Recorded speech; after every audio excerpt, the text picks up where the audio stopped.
Ang adobong pusit ng aking mother, napakasimpleng-simpleng lutong bahay ng adobong pusit ni mother. So, bawang, sibuyas, igisa lang po niyan. Tapos, after nun, yung pusit naman, ilalagay natin hanggang mag-brown siya.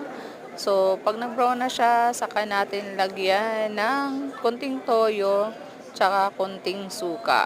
So, of course, hindi mawawala yung paminta natin, pamintang buo, pamintang powder, o kung may dahon ng laurel kayo, lagyan nyo ng dahon ng laurel.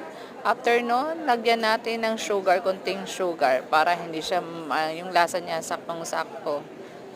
Ayan, so masarap ang siling haba, lagyan natin para lasa din siya. Masarap siya. Kain po tayo. Thank you sa inyong panonood sa aking pinakasimpleng-simpleng adobong pusit ng aking mother.